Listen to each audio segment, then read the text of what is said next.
Fue al sonido de la sexta trompeta que el mundo cambió para siempre. El cielo no se abrió con luz, sino que tembló con la orden que nadie quería escuchar. Los cielos, que hasta entonces habían sido testigos de los juicios progresivos de Dios, ahora liberaban algo que había estado contenido por milenios. Un decreto fue pronunciado ante el trono divino. Suelta a los 4 ángeles que están atados junto al gran río Éufrates. Aquello no era solo otra plaga, ni una etapa común de un plan escatológico. Era el momento exacto en que el mal, contenido bajo el mando soberano de Dios, sería permitido actuar. El juicio avanzaba hacia su punto más profundo y aterrador. El tiempo señalado desde antes de la fundación del mundo había llegado, y lo que estaba por venir no era simbólico ni una advertencia exagerada. Era real, palpable y devastador. El río Éufrates, que en la antigüedad había sido cuna de la civilización y escenario de las primeras rebeliones contra Dios, se convertía nuevamente en un campo de confrontación espiritual. Pero esta vez no era entre imperios humanos, era entre el cielo y los poderes más oscuros jamás detenidos. Atados bajo aquel suelo ancestral estaban 4 ángeles caídos, diferentes a cualquier otro espíritu rebelde. No operaban entre los hombres como los demonios comunes. Fueron apartados, aislados, mantenidos bajo contención divina por la gravedad de sus crímenes. Su influencia era tan destructiva que el mismo Dios los encadenó hasta el momento exacto en que su liberación serviría a un propósito justo. Ahora, el tiempo había expirado. La tierra no lo sabía, pero aquel día marcaría uno de los mayores giros en la historia de la humanidad. No habría vuelta atrás. Cuando los 4 ángeles fueron soltados, no hubo ceremonia visible ni anuncio audible ante los ojos de los hombres. Pero en el mundo espiritual, un abismo fue abierto. No salieron en silencio. El mismo ambiente reaccionó ante su presencia. El aire se volvió pesado, como si la creación sintiera que algo fuera del orden natural había sido desencadenado. Estos ángeles no eran simples mensajeros caídos, eran generales de las tinieblas, poseedores de autoridad sobre ejércitos jamás vistos. La Escritura registra que su misión era clara: matar a la tercera parte de los hombres. No había margen para la misericordia, pues la hora marcada no era de advertencia, era de ejecución. Eran seres que cargaban el juicio en su esencia y marchaban no por odio irracional, sino por orden divina. No estaban solos. Junto con ellos surgió una fuerza que desafía cualquier explicación natural, un ejército de 200 millones de jinetes. Esta cifra no es simbólica. El texto afirma con precisión: el número fue escuchado, no contado, no estimado, escuchado. Una multitud inimaginable, surgiendo con características que jamás existieron en ninguna batalla terrestre. Caballos con cabezas de león, armaduras de fuego y bocas que lanzaban humo, azufre y destrucción. Era una manifestación de juicio que superaba la lógica humana. Las palabras de Juan no eran exageración, sino descripción fiel de lo que vio. Esta horda avanzaba como si nada pudiera detenerla. No buscaba territorios, no levantaba banderas, no hacía pactos. Su misión era una sola: cegar. Y el objetivo era 1/3 de la humanidad viva.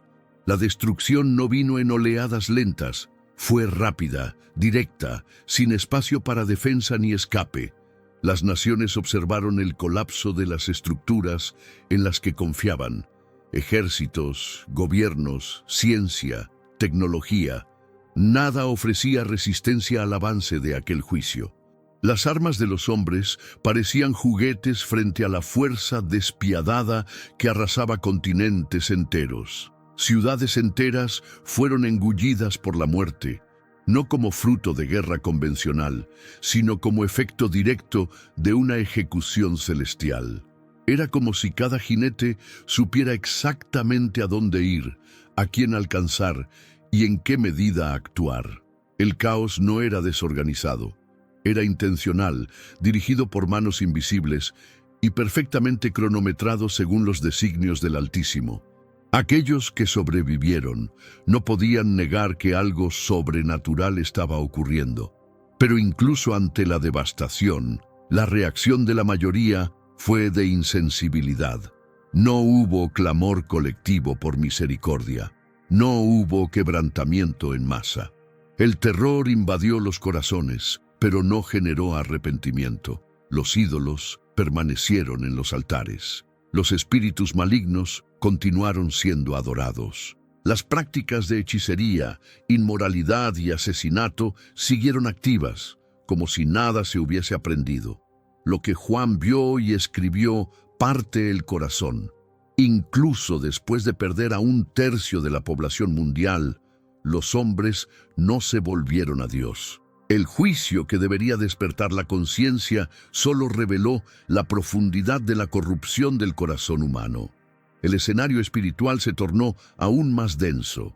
El mundo no solo sangraba físicamente, sino también espiritualmente.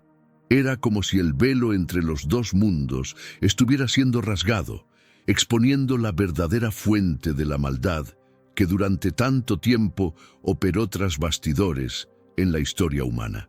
Los 4 ángeles caídos no solo destruían cuerpos, su liberación era una señal de que el tiempo de contención había terminado. Por siglos, el mal había estado limitado, retenido por barreras impuestas por la misericordia de Dios. Ahora, esas barreras estaban siendo retiradas, no porque Dios hubiese perdido el control, sino porque estaba ejecutando su plan con precisión. Cada acción de los ángeles liberados formaba parte de un juicio que había sido aguardado por eras. En el pasado, el Éufrates fue el límite oriental de la tierra prometida a Israel, la frontera de los imperios que se opusieron al pueblo de Dios.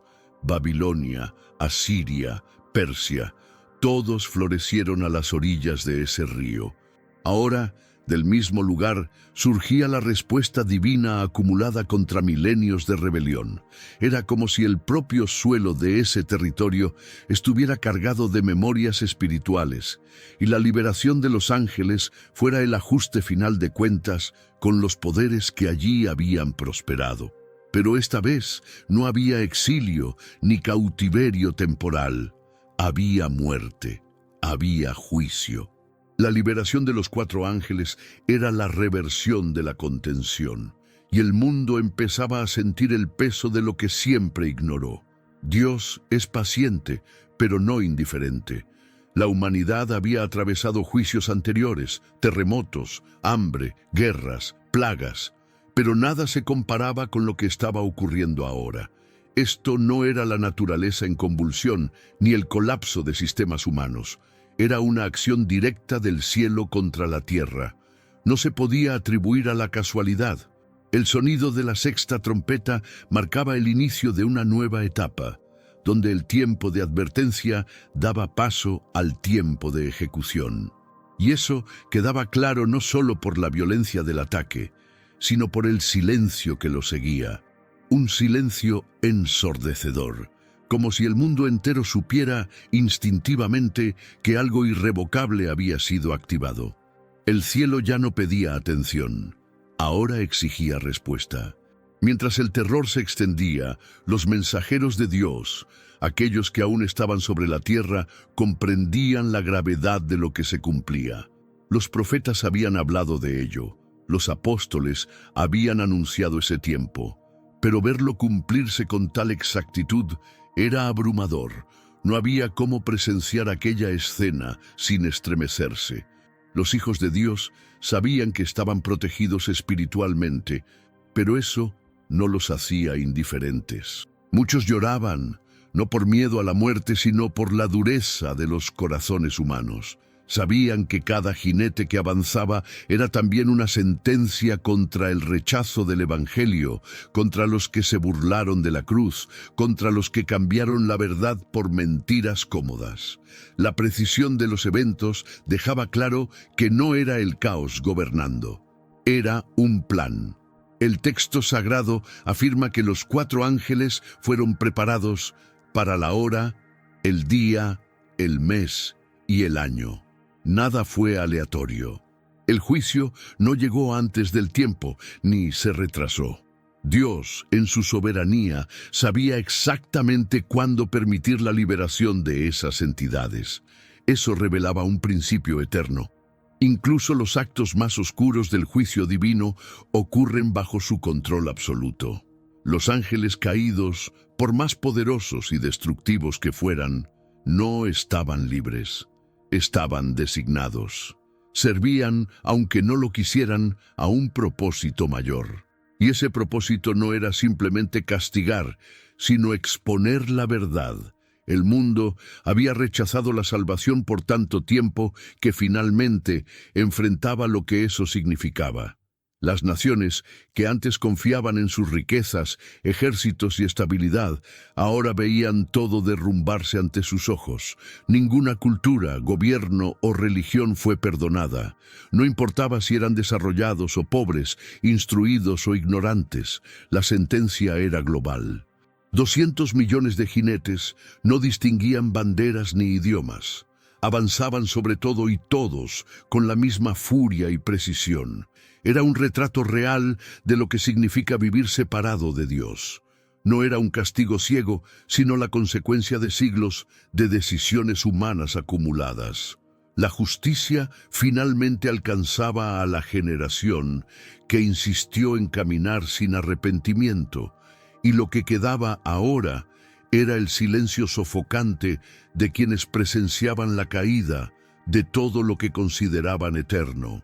Las descripciones de los jinetes hechas por Juan no dejan dudas sobre su naturaleza sobrenatural. Sus cabezas, semejantes a leones, no simbolizan solo ferocidad, sino dominio depredador. De sus bocas salían fuego, humo y azufre, elementos directamente asociados al juicio y la condenación. Esto no era armamento humano, era manifestación directa de la ira divina. Estos seres no operaban dentro de las reglas conocidas de la guerra. No buscaban capturar ni negociar. No perdonaban civiles, no obedecían tratados. Eran instrumentos de una justicia cósmica que se hacía visible. Para muchos, era una pesadilla imposible de describir. Para quienes conocían las Escrituras, era el cumplimiento exacto de lo que había sido anunciado. En medio de la destrucción comenzó a surgir un patrón. Las regiones que más se habían levantado contra Dios, que promovieron el pecado con orgullo, parecían ser las primeras en caer. Ciudades conocidas por su lujuria, soberbia, idolatría y perversión espiritual, fueron engullidas rápidamente. No había distinción social. Reyes y plebeyos morían lado a lado. Corporaciones, centros de poder, instituciones religiosas corrompidas. Todo colapsaba ante la marcha del juicio. Lo que antes era exaltado como progreso, modernidad y libertad, ahora era revelado como fundamento de un imperio de tinieblas. La exposición no venía por medio de discursos o doctrinas. Era visible en la ruina de todo lo que el hombre construyó sin Dios. Pero lo que más impresionaba y dolía era la ausencia de arrepentimiento. Incluso con cuerpos esparcidos por las calles, incluso con el cielo cubierto de humo, incluso con la muerte rondando sin descanso, el corazón humano seguía endurecido. Las Escrituras dicen que los hombres no se arrepintieron de las obras de sus manos. Continuaron adorando demonios, ídolos de oro, plata, bronce, piedra y madera. El juicio no los convenció de la verdad. Era como si hubieran sido cegados de forma irreversible. El dolor no los llevó a la humillación, solo profundizó su obstinación. Era un retrato de lo que Jesús ya había dicho. Aunque alguien resucite de los muertos, no creerán. Ese momento reveló la profundidad de la rebelión espiritual que dominaba a la humanidad. No se trataba solo de ignorancia, era resistencia consciente a la verdad. Sabían que algo mayor estaba en acción. No podían negar la dimensión sobrenatural de lo que ocurría, pero aún así preferían aferrarse a sus pecados que rendirse al Dios vivo. Ese endurecimiento hacía eco de lo que ya había ocurrido con el faraón ante las plagas de Egipto. Cada juicio aumentaba la culpa y no producía transformación. Los sobrevivientes no buscaban a Dios, buscaban recuperar el control. Deseaban el fin del caos, pero no querían la verdad. Y eso hacía el juicio aún más justo. No era solo una respuesta a la maldad, sino a la negativa deliberada de la misericordia. Mientras el mundo se sumía en agonía, el cielo permanecía firme. Nada escapaba al control de Dios. Los ángeles caídos ejecutaban la orden, pero no podían ir más allá de los límites determinados. La muerte de 1/3 de la humanidad era un número específico, no arbitrario. Eso demostraba que, incluso en medio del juicio más severo, había límite. Dios no destruye por placer. Cada acción busca justicia, corrección y revelación. La liberación de los 4 ángeles no fue solo un acto punitivo, sino una exposición global de la consecuencia del pecado y del rechazo de la verdad. Era como si el mundo entero estuviese siendo forzado a mirar lo que siempre se negó a ver, que el mal no nace solo, es alimentado por decisiones. Ese día, los siervos de Dios no celebraron la destrucción, lloraron, no porque no comprendieran el juicio, sino porque sabían lo que estaba en juego. Habían anunciado ese tiempo durante décadas, habían predicado, intercedido, alertado, pero la mayoría eligió burlarse, despreciar o simplemente ignorar. Ahora veían las consecuencias. Sus lágrimas no eran de duda sobre Dios, sino de dolor por los que no creyeron. Cada jinete que avanzaba era como una confirmación de que el tiempo de la gracia se estaba cerrando. Y eso partía el corazón de los que conocían la misericordia divina. No eran espectadores fríos, eran testigos de un momento irreversible y sabían que nada sería como antes. En la línea del tiempo profética, ese momento marca una transición crítica. La liberación de los 4 ángeles no es el fin del juicio, sino la preparación para el auge de la rebelión, la ascensión del anticristo. El colapso provocado por la matanza global deja a la humanidad vulnerable, rota, desesperada por liderazgo. Es en ese escenario de ruina que se abrirá espacio para el mayor fraude espiritual de la historia, un gobierno mundial prometiendo paz, seguridad y restauración. Pero quien mire con discernimiento verá que todo fue construido sobre sangre y engaño. Los ángeles caídos abrieron el camino, no solo matando, sino destruyendo las estructuras que impedían el surgimiento del falso Mesías. Fue un acto calculado, permitido por Dios, para que se cumpliera todo lo que fue profetizado. La memoria de aquel día jamás será borrada. Las imágenes del humo, de los caballos monstruosos, de los gritos, de los cielos cerrados y de la tierra en luto quedaron grabadas en los que sobrevivieron, no como recuerdo de un desastre natural, sino como marca de un juicio sagrado. Quien vivió aquel día nunca más sería el mismo. La línea entre fe e incredulidad se volvió visible. Los que se burlaban de Dios guardaron silencio, pero no se convirtieron. Los que creían se afirmaron aún más, y los que estaban en duda fueron confrontados con una elección urgente. El mundo había sido dividido por una espada invisible.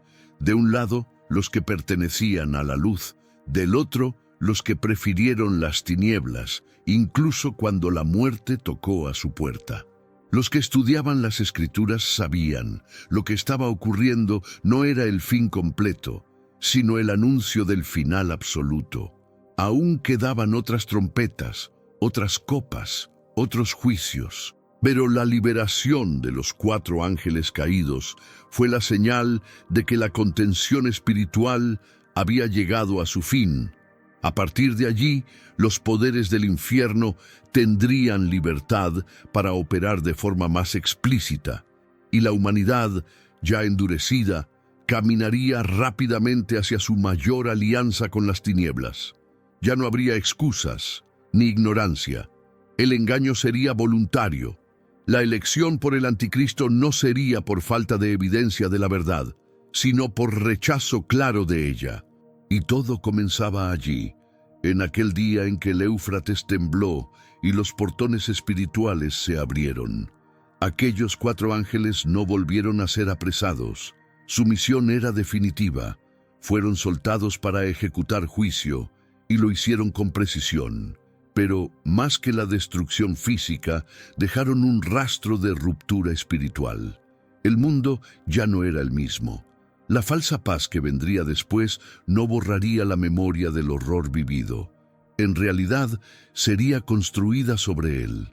El anticristo surgiría como respuesta al colapso, prometiendo restauración, unidad y solución global. Muchos lo aceptarían como salvador, justamente porque no soportarían revivir el terror de aquel día. Así, el mundo abrazaría el engaño no por ignorancia, sino por miedo, y lo que comenzó con el sonido de la 6ª trompeta prepararía el escenario para el mayor enfrentamiento de la historia humana.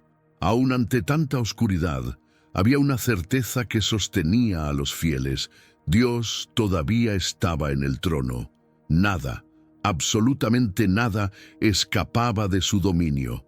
El sonido de la trompeta, la liberación de los ángeles, el número de muertos, el avance de los jinetes, todo había sido determinado con precisión. Eso no era caos, era justicia, y para los que conocían el carácter de Dios, había consuelo incluso en medio del juicio. Sabían que la liberación de esos ángeles no era señal de abandono, sino parte de una purificación que precedería a la restauración. Sabían que el mal estaba siendo expuesto, juzgado, y que el tiempo de la mentira estaba llegando a su fin. El sufrimiento era real, pero la esperanza también lo era. Las Escrituras siempre señalaron este punto. Desde los antiguos profetas hasta las palabras de Jesús, todo indicaba que vendría un tiempo en que Dios ya no contendría el mal, sino que lo dejaría manifestarse plenamente antes de destruirlo de una vez por todas. La liberación de los 4 ángeles era exactamente eso. Dios permitiendo que el enemigo mostrara su rostro, su crueldad, su verdadera naturaleza, no para sorprender, sino para revelar, para que toda rodilla en el cielo, en la tierra y debajo de la tierra reconociera que solo el Señor es Dios. El horror de aquel día, por más difícil que fuera de soportar, era parte de la revelación final. El mundo necesitaba ver lo que rechazó, y por qué la salvación siempre fue urgente. Mientras los cielos permanecían cerrados y la tierra gemía, el Espíritu de Dios seguía operando entre los que le temían. Incluso en medio de la devastación, había quienes se mantenían fieles. No buscaban escapar del sufrimiento, sino permanecer firmes en la verdad. Oraban, lloraban, advertían. Sus voces no resonaban en los grandes medios, pero ante Dios eran escuchadas. Eran los que guardaban la fe aun cuando todo parecía perdido. Sabían que lo peor aún vendría, pero también sabían que el fin se acercaba. No estaban en desesperación, estaban en vigilancia. Como centinelas en una torre, observaban el desenlace profético y esperaban al Rey, que prometió regresar. Ese remanente no estaba formado por los fuertes a los ojos del mundo, sino por los quebrantados delante de Dios. Eran hombres, mujeres, jóvenes y ancianos que no negociaron su fidelidad. Rechazaron la seducción del sistema que surgía de las cenizas del caos. Entendían que la verdadera liberación no estaba en la huida, sino en la perseverancia. Vivían cada día como si fuera el último y cada oración como si fuera la última oportunidad de interceder por alguien. No temían a los jinetes porque sus nombres estaban escritos en el libro de la vida. Sabían que el Cordero, aún en silencio en ese momento, reinaba, y eso les bastaba. Eran los que vencerían no por la fuerza, sino por la fidelidad. Con el paso de las horas, el humo comenzó a disiparse, pero el impacto de lo ocurrido permanecía grabado en cada mirada, en cada ruina, en cada ausencia. El mundo estaba de luto, pero no por arrepentimiento, sino por pérdida. El dolor no trajo quebrantamiento, solo desorientación. Sin embargo, para los que discernían los tiempos, el silencio que siguió al sonido de la sexta trompeta no era solo vacío, era el intervalo entre una sentencia y otra. Sabían que la próxima etapa del plan divino vendría con aún más claridad. La bestia se levantaría, la marca sería impuesta y el enfrentamiento final se acercaría. Pero también sabían que el Cordero vencería, y por eso permanecían. El día en que los 4 ángeles caídos fueron liberados, marcó el giro definitivo en la historia de la humanidad. No fue solo un episodio apocalíptico, fue la separación de los tiempos. Lo que era contenido ahora se manifestaba. Lo que estaba escondido ahora era expuesto. La verdad ya no estaba oculta en doctrinas o profecías antiguas. Gritaba en las calles, en el cielo, en la tierra y en la conciencia de cada ser humano. Dios había hablado, juzgado y permitido que el mal mostrara su rostro. No como derrota, sino como etapa final antes de la restauración. El mundo ya no podía fingir neutralidad. Todos habían sido confrontados con la realidad eterna. El tiempo de la decisión había terminado. Para los que creyeron, aquel día nunca fue solo el día de la muerte. Fue el día en que el plan de Dios avanzó con poder incontestable. Fue el día en que entendieron que el silencio del cielo no era ausencia, sino preparación. Que el mal, por más feroz que fuera, aún estaba sometido a la soberanía divina. Y fue el día en que eligieron permanecer fieles, incluso viendo todo derrumbarse a su alrededor, porque entendieron que el juicio no era el fin, era el inicio del fin. Un fin que culminaría en la venida gloriosa del Rey de Reyes, en la caída definitiva del imperio de las tinieblas y en la inauguración de un nuevo cielo y una nueva tierra, donde no habrá más llanto, ni dolor, ni maldición. Hoy ese relato permanece como una advertencia y una promesa. Advertencia para los que aún juegan con el tiempo como si Dios fuera indiferente ante la maldad. Promesa para los que permanecen firmes, incluso siendo minoría, incluso siendo olvidados. El día en que los 4 ángeles caídos fueron soltados no fue un accidente ni una tragedia aislada. Fue el cumplimiento de un propósito eterno. Fue el anuncio de que el Rey está regresando. Y con él vendrá justicia, juicio y gloria. Ya no habrá tiempo para vacilar. No habrá excusas, solo habrá 2 caminos y una eternidad para cada elección. Y esta fue la impactante historia de la liberación de los 4 ángeles caídos en el río Éufrates, uno de los momentos más oscuros y decisivos del Apocalipsis, un relato que revela el juicio de Dios, el fin de la contención del mal y la urgencia de permanecer firmes en la verdad, incluso cuando el mundo se derrumba a nuestro alrededor. Porque hasta el caos sirve al plan del Dios Todopoderoso. Ahora cuéntame, ¿qué parte del libro de Apocalipsis más despierta tu vigilancia espiritual? Escríbelo aquí en los comentarios o declara tu fe diciendo, yo pertenezco al Cordero, en los comentarios. Vamos a difundir esta verdad y a recordar que, incluso en el tiempo del juicio, el trono de Dios permanece inquebrantable. Si este contenido te despertó espiritualmente, dale like, suscríbete al canal y activa la campanita para seguir acompañando las próximas historias bíblicas que fortalecerán tu fe. Que el Dios que reina sobre los cielos y la tierra te guarde en discernimiento y hasta el próximo video.